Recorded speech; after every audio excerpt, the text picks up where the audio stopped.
Hey guys, ಎಲ್ಲರಿಗೂ ನಮಸ್ಕಾರ. ಇವತ್ತಿನ ಈ ಒಂದು ವಿಡಿಯೋದಲ್ಲಿ ಪ್ರಿವಿಯಸ್ ಇಯರ್ ವಿವಿಧ ಒಂದು ಎಕ್ಸಾಮ್ಗಳಲ್ಲಿ ಕೇಳಿದಂಥ ಕನ್ನಡದ ಮೇಲಿನ ಪ್ರಶ್ನೆಗಳನ್ನು ನಾವಿಲ್ಲಿ ಅಧ್ಯಯನ ಮಾಡೋಣ. ಸೊ ಈ ಒಂದು ಪ್ರಶ್ನೆಗಳು ಮುಂಬರುವ ಎಲ್ಲ village administrative officer, FDA, SDA, KEA, KPSC ಮುಖಾಂತರ ಕಂಡಕ್ಟ್ ಮಾಡುವಂಥ ಇತರೆ ಎಲ್ಲ ಸ್ಪರ್ಧಾತ್ಮಕ ಪರೀಕ್ಷೆಗಳಿಗೆ ಇವು ರಿಪೀಟ್ ಆಗುವ ಸಾಧ್ಯತೆ ಇರುತ್ತೆ. ಓಕೆ, ಸೊ ನಾವು ಇಲ್ಲಿ ಪ್ರತಿಯೊಂದು ಕ್ವಶನನ್ನು ಇನ್ ಡೆಪ್ತ್ ಆಗಿ ಸ್ಟಡಿ ಮಾಡುವ. ಸೊ ಇಲ್ಲಿ ಮೊದಲ ಕ್ವಶನ್ ನೋಡಿ, ಕನ್ನಡ ಸಾಹಿತ್ಯದ ಮೇಲಿನ ಒಂದು ಪ್ರಶ್ನೆಗಳದಾವು ಇವು. ಕನ್ನಡಕ್ಕೆ ಒಟ್ಟು ಎಷ್ಟು ಜ್ಞಾನಪೀಠ ಪ್ರಶಸ್ತಿಗಳು ಲಭಿಸಿವೆ? ಕನ್ನಡ ಸಾಹಿತ್ಯ ಲೋಕಕ್ಕೆ ಒಟ್ಟು 8 ಜ್ಞಾನಪೀಠ ಪ್ರಶಸ್ತಿಗಳು ಲಭಿಸಿವೆ. ಪ್ರಶಸ್ತಿ ಪಡೆದವರು ಕುವೆಂಪು ಮೊದಲು, ನೆಕ್ಸ್ಟ್ ದ ರಾ ಬೇಂದ್ರೆ, ಶಿವರಾಮ್ ಕಾರಂತ್, ಮಾಸ್ತಿ ವೆಂಕಟೇಶ್ ಅಯ್ಯಂಗಾರ್, ವಿಕ್ರ ಗೋಕಾಕ್, UR ಅನಂತಮೂರ್ತಿ, ಗಿರೀಶ್ ಕಾರ್ನಾಡ್ ಮತ್ತು ಚಂದ್ರಶೇಖರ್ ಕಂಬಾರ್. ಓಕೆ, ಇವರಿಷ್ಟು. ನೆಕ್ಸ್ಟ್ ಚೋಮನ ದುಡಿ ಎಂಬ ಪ್ರಸಿದ್ಧ ಸಾಮಾಜಿಕ ಕಾದಂಬರಿಯ ಕರ್ತೃ ಯಾರು? Chomana Dudi doctor K Shivaram Karanth. Okay, so ಇವ್ರದ್ದು ಇನ್ನೊಂದು ಮಹತ್ವದ ಕೃತಿ ಯಾವುದಪ್ಪ ಅಂದ್ರೆ ಮುಕ್ಕಜ್ಜಿಯ ಕನಸುಗಳು. ಮುಕ್ಕಜ್ಜಿಯ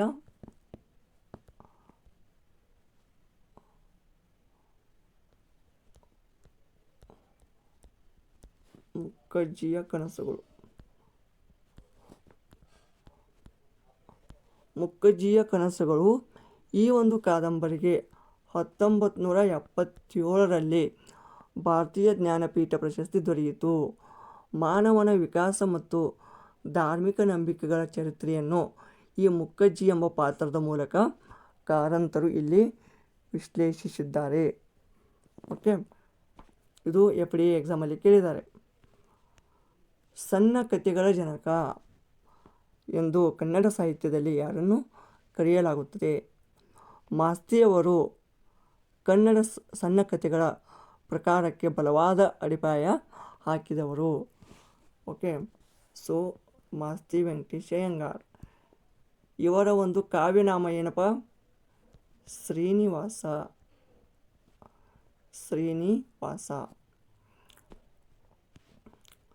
ಜ್ಞಾನಪೀಠ ಪ್ರಶಸ್ತಿ ಪಡೆದ ಪ್ರಥಮ ಕನ್ನಡ ಕಾದಂಬರಿಕಾರ ಯಾರು? ನೋಡಿ, ಎಲ್ಲರಿಗೂ ಕನ್ಫ್ಯೂಸ್ ಆಗುತ್ತೆ. ಒಂದು ಮೊಟ್ಟ ಮೊದಲ ಜ್ಞಾನಪೀಠ ಪ್ರಶಸ್ತಿ ಪುರಸ್ಕೃತ ಯಾರಪ್ಪ? ಕುವೆಂಪು. ಓಕೆ, ಬಟ್ ಇಲ್ಲಿ ಏನು ಕೇಳಿದ್ದಾರೆ? ಕನ್ನಡ ಕಾದಂಬರಿಕಾರ ಅಂತ ಅಂದಿದ್ದಾರೆ. ನಾವು ಅದನ್ನು ಚೆನ್ನಾಗಿ ಓದಬೇಕು. ಕೆಲವೊಂದಿಷ್ಟು ಜನ ಏನು ಮಾಡ್ತಾರೆ, ಪ್ರಥಮ ಅಂದ್ರೆ ಕುವೆಂಪು ಹಾಕಿಬಿಡ್ತಾರೆ. ಅದು ರಾಂಗ್ ಆಗಿಬಿಡ್ತದೆ. ಕುವೆಂಪು ಅವರು ಶ್ರೀ ರಾಮಾಯಣ ದರ್ಶನಂ ಎಂಬ ಮಹಾಕಾವ್ಯಕ್ಕೆ ಲಭಿಸಿದೆ ಇವರಿಗೆ. ಬಟ್ ಕಾದಂಬರಿ ವಿಭಾಗದಲ್ಲಿ ಪ್ರಥಮವಾಗಿ ಪ್ರಶಸ್ತಿ ಪಡೆದವರು ಶಿವರಾಮ್ ಕಾರಂತ್ ಅವರಿಗೆ. ಅರ್ಥ ಆಯ್ತಾ?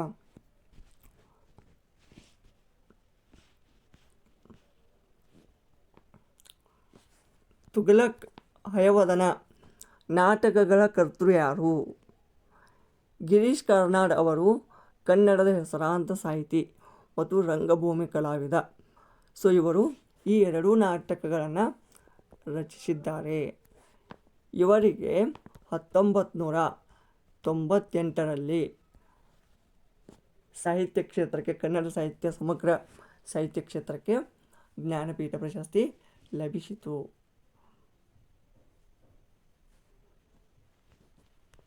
ಕರ್ನಾಟಕ ಸಂಗೀತ ಪಿತಾಮಹ ಎಂದು ಯಾರನ್ನು ಕರೆಯಲಾಗುತ್ತದೆ? ದಾಸ ಸಾಹಿತ್ಯದ ಪ್ರಮುಖರಾದಂಥ ಪುರಂದರದಾಸರು ಕರ್ನಾಟಕ ಸಂಗೀತ ಪದ್ಧತಿಗೆ ಸ್ವರಾವಳಿ, ಅಲಂಕಾರ, ಗೀತೆಗಳ ಚೌಕಟ್ಟನ್ನು ರೂಪಿಸಿಕೊಟ್ಟಿದ್ದರಿಂದ ಅವರನ್ನು ಸಂಗೀತ ಪಿತಾಮಹ ಎನ್ನಲಾಗುತ್ತದೆ. ಪಂಪನ ಆಶ್ರಯದಾತ ದೊರೆ ಯಾರು? ಆದಿಕವಿ ಪಂಪನು ಅರಿಕೇಸರಿ ಆಸ್ಥಾನದ ಕವಿಯಾಗಿದ್ದ. ಅರಿಕೇಸರಿ ಅರಿಕೇಸರಿಯನ್ನು ತನ್ನ ವಿಕ್ರಮಾರ್ಜುನ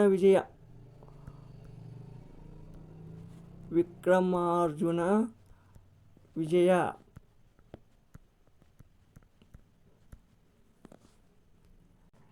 ಈ ಒಂದು ಕಾವ್ಯದಲ್ಲಿ ಅರ್ಜುನನಿಗೆ ಹೋಲಿಸಿ ಕಾವ್ಯ ರಚಿಸಿದ್ದಾನೆ. ಓಕೆ. ವಚನ ಪಿತಾಮಹ ಎಂದು ಯಾರನ್ನು ಗೌರವಿಸಲಾಗುತ್ತದೆ? ಫಕೀರಪ್ಪ ಗುರುಬಸಪ್ಪ ಹಳಕಟ್ಟಿಯವರು. ಫಗು ಹಳಕಟ್ಟಿ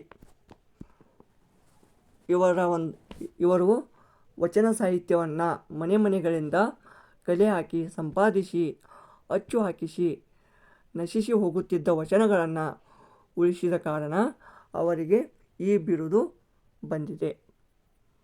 ವಚನ ಪಿತಾಮಹ. ಕನ್ನಡದ ಕಂದ ಎಂದು ಪ್ರಸಿದ್ಧರಾದ ಕವಿ ಯಾರು? ಪಂಜೆ ಮಂಗೇಶರಾಯ್. ಬಾಲ ಸಾಹಿತ್ಯ ಮತ್ತು ಹೊಸಗನ್ನಡ ಅರುಣೋದಯ ಕಾಲದ ಪ್ರಮುಖ ಸಾಹಿತಿಯಾದ ಪಂಜೆ ಮಂಗೇಶರಾಯನ್ನ ಇವರನ್ನು ಕನ್ನಡದ ಕಂದ ಎಂದು ಕರೆಯಲಾಗುತ್ತದೆ. ಕುಮಾರವ್ಯಾಸನ ಮೂಲ ಹೆಸರೇನು? ಗದುಗಿನ ನಾರಾಯಣಪ್ಪ. ಇವರು ಮಹಾಭಾರತವನ್ನು ಕನ್ನಡದಲ್ಲಿ ಭಾಮಿನಿ ಷಟ್ಪದಿಯಲ್ಲಿ ಕರ್ನಾಟ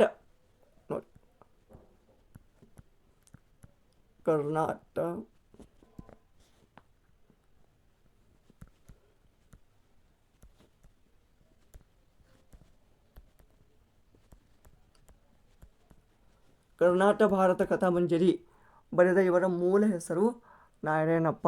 ಓಕೆ, ಇದನ್ನು ಬರ್ತಾರೆ. Very very important. ಕೇಳ್ತಾನೆ, ಕರ್ನಾಟ ಭಾರತ ಕಥಾಮಂಜರಿಯನ್ನು ಬರೆದವರು ಯಾರು?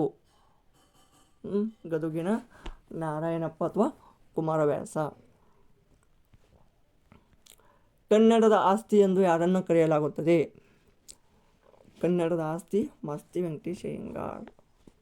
ಯಾಕೆ?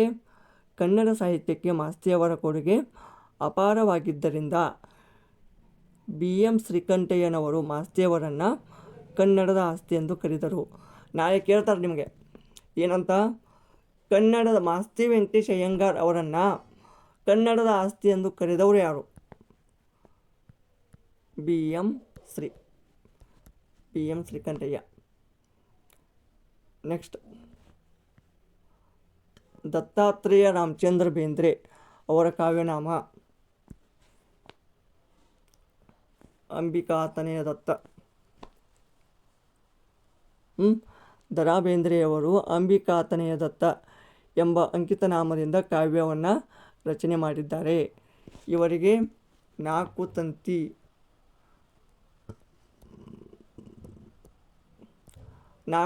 ಈ ಒಂದು ಕೃತಿಗೆ ಜ್ಞಾನಪೀಠ ಪ್ರಶಸ್ತಿ ಬಂದಿದೆ. ಓಕೆ. ನೆಕ್ಸ್ಟ್, ಮಂಕುತಿಮ್ಮನ ಕಗ್ಗ ಕರ್ತೃ ಯಾರು? ಮಂಕುತಿಮ್ಮನ ಕಗ್ಗ ಈ ಒಂದು ಕೃತಿಯ ಕರ್ತೃ ಯಾರು?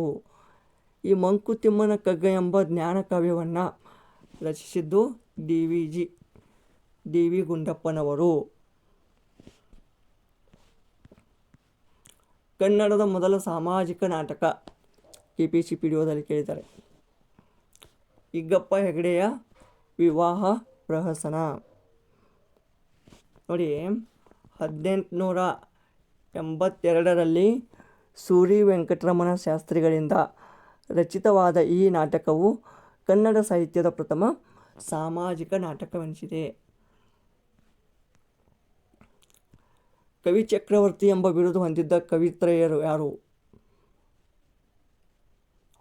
ಪಂಪ ಪೊನ್ನರನ್ನ.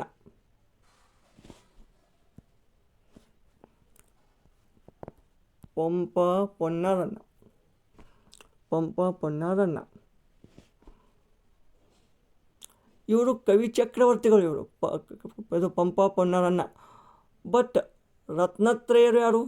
ಅದನ್ನು ಕಾಮೆಂಟ್ ಮಾಡಿ ನೋಡೋಣ. ಕನ್ನಡದ ಪ್ರಥಮ ರಾಷ್ಟ್ರಕವಿ ಯಾರು? ಎಂ ಗೋವಿಂದ ಪೈ. ಇವರಿಗೆ 1949ರಲ್ಲಿ ಮದ್ರಾಸ್ ಸರ್ಕಾರ ಪ್ರಥಮ ರಾಷ್ಟ್ರಕವಿ ಬಿರುದನ್ನು ಕೊಟ್ಟಿತು? ಸೆಕೆಂಡ್ ಯಾರು? ಸೆಕೆಂಡ್ ಕುವೆಂಪು. ನೆಕ್ಸ್ಟ್ ಇನ್ನೊಬ್ರಿಗೆ ಸಿಕ್ಕಿದೆ, ಯಾರಪ್ಪ?